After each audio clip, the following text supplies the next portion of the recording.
خبریں آ رہی ہیں کہ صدر ٹرمپ کے مواخذے کے امکانات جو ہیں وہ 70% بڑھ گئے ہیں. وہ تو ٹھیک ہے لیکن آنے والے ٹائم میں شاید امپیچ بھی ہو سکتا ہے. ٹائم کم ہے. زینب تھوڑا سا جاوید اقبال صاحب سے یہ بھی پوچھ لیں سر، یہ جو پاکستان اور افغانستان کا معاملہ چل رہا ہے، اب آپ کیا سمجھتے ہیں کہ پاکستان نے افغانستان میں دہشت گرد ٹھکانوں پہ حملے تو کیے، ان کو ناکو چنے چبوا رہے ہیں، اس کا آپ کیا دیکھتے ہیں؟ کیا واقعی افغان طالبان رجیم جو ہے یہ اس سے کچھ سبق سیکھے گی یا ابھی کوئی خاص اثر نہیں ہوگا ان کو؟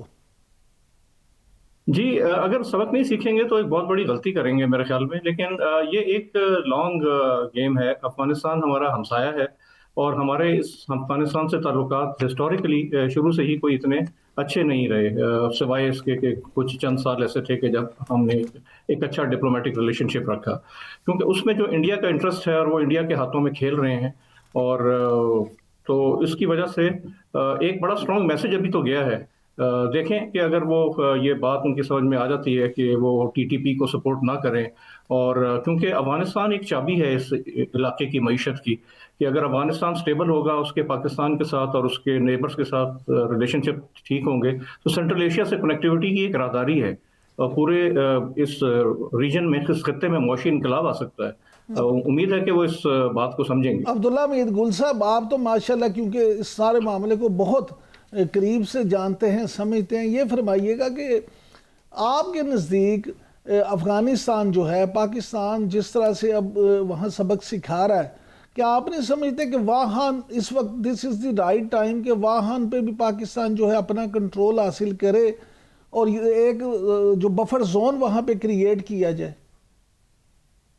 دل تو میرا چاہ رہا ہے کہ پورے امریکہ پہ بھی جو ہے وہ پاکستان کا جھنڈا لہرائے، لیکن مسئلہ یہ ہے، اور دیکھیں اللہ خیر کرے گا، لیکن واخان کے اندر ایک بہت بڑا ایشو ہے. سب سے بڑی بات یہ ہے کہ واخان چائنا کے ساتھ افغانستان کا ایک بارڈر ملتا ہے، اور میرا نہیں خیال کہ کبھی بھی چائنا یہ چاہے گا کہ اس کا ایک ملک کے ساتھ بارڈر ختم ہو جائے.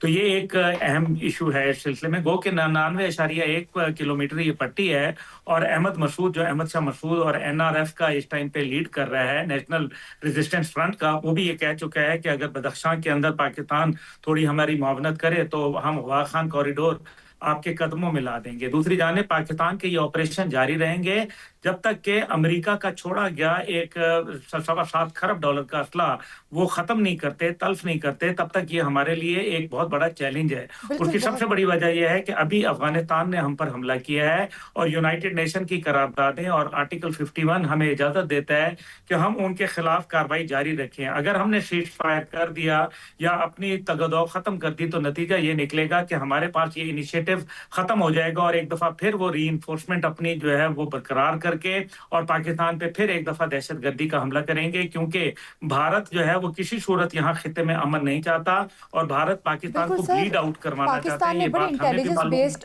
آپریشن کی ہے اور بالکل پن پوائنٹ کر کے دہشت گردوں کے ٹھکانوں کو نشانہ بنایا. جاوید اقبال صاحب، آپ سے بھی سوال ہے، جس طرح سے اس سینیریو میں پاکستان جس طرح سے سیکیورٹی آپریشن کر رہا ہے، ایک پاکستان نے اقوام متحدہ کے مشن برائے افغانستان کی حالیہ رپورٹ پر تحفظات کا اظہار کیا، اور اس رپورٹ میں زیادہ تر معلومات افغان طالبان کے موقف کی تائید کرتی ہے، اور اس پر کافی زیادہ تحفظات پاکستان نے کھڑے کیے ہیں. تو یہ جو اس رپورٹ کے بارے میں آپ کیا کہیں گے، اس پر جو پاکستان کا رد عمل ہے اس پر آپ کیا تبصرہ کریں گے؟ جی بالکل، یہ رپورٹ حقائق پر مبنی نہیں ہے. اس میں ہمارے اعتراضات ہم نے واضح کر دیے ہیں، کیونکہ پاکستان سے زیادہ میرے خیال میں افغانستان کو کوئی نہیں جانتا. ہم دیکھ چکے ہیں کہ جو افواج، بین الاقوامی افواج افغانستان میں آ کے آپریشنز کرتی رہیں، لیکن وہ بھی اس کو مینیج نہ کر سکیں، اس میں امن نہ لا سکیں، اور ان کو بھی ایک طرح سے بھاگنا پڑا ایمرجنسی میں. اور ابھی جو عبداللہ گل صاحب بتا رہے تھے کہ وہ پناہ اسلحہ بھیج گئے، پیچھے چھوڑ گئے، کہ جو ابھی پورے خطے میں خصوصاً پاکستان میں بہت بڑے ایک مسئلے کا باعث بنا ہے. تو جب تک حقائق کی صحیح رپورٹنگ نہیں ہوگی، جب تک مسئلے کی صحیح نشاندہی نہیں ہوگی، تو اس کا حل نہیں نکلے گا. تو اس لیے پاکستان کا اس پہ اعتراض اٹھانا بجا ہے. عبداللہ امید گل صاحب، اعتراضات تو ہم مختلف اوقات میں اٹھاتے رہے ہیں، لیکن خود اقوام متحدہ کی جو رپورٹ ہے جس کے مطابق افغانستان میں 21 کے قریب دہشت گرد پراکسیز تنظیمیں جو ہیں کام کر رہی ہیں، اور جو ماسٹر پراکسی خود یہ افغان طالبان رجیم ہے.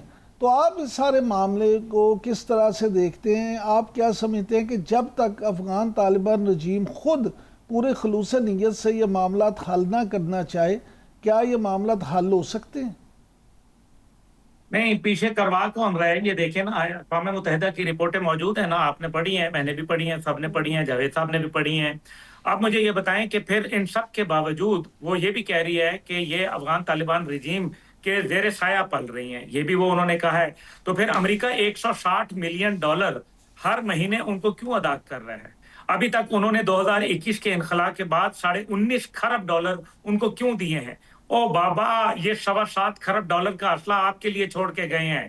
یہ جان بوجھ کے پاکستان کو ڈی سٹیبلائز کرنا چاہتے ہیں. اس کو کہتے ہیں سافٹننگ دا ٹارگٹ. نیمبو کی طرح پاکستان کو نچوڑا جا رہا ہے دہشت گردی کے ذریعے. ایک طرف پاکستان کو دہشت گردوں کے حوالے کر دیا، دوسری طرف دہشت گردوں کی معاونت کے لیے اسلحہ اور پیسہ دیا جا رہا ہے، تیسری جانب بھارت سے اس کو فیسیلیٹیٹ کرایا جا رہا ہے. یہ تمام چیزیں کرنے کے بعد آپ سمجھتے ہیں کہ امریکہ آپ کا دوست ہے؟ میرے خیال میں اپنا قبلہ درست کر لیں، اور یہ جو نوبل انعام کی باتیں ہمارے وزیر اعظم صاحب نے فرمائی تھی اس کو یہ سوچیں. اور یہ جو غزہ امن بورڈ ہے یہ غزہ وار بورڈ بن گیا ہے. ابھی ہمیں اس کے اوپر دوبارہ رجوع کرنا چاہیے. And we should stand. ہم جو قومیں کھڑی ہو جاتی ہیں نا، ان کے سامنے نہ امریکہ کوئی آتا ہے نہ کوئی اور دنیا کی طاقت آ سکتی ہے.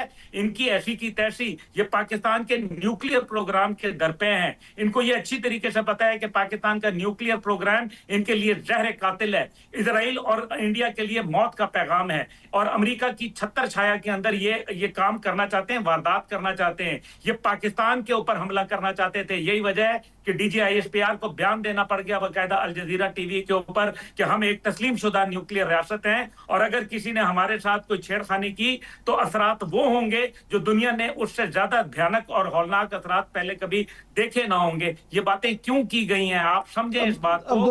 پاکستان کے اوپر ٹارگٹ کیا گیا ہے. عبداللہ صاحب، آپ کے والد محترم اللہ ان کو جنت نصیب کرے، وہ ایکسپرٹ تھے. انہوں نے افغان وار میں بھی ان کا کردار کسی سے ڈکا چھپا نہیں ہے. وہ مختلف گروپوں کے ساتھ براہ راست رابطے میں تھے.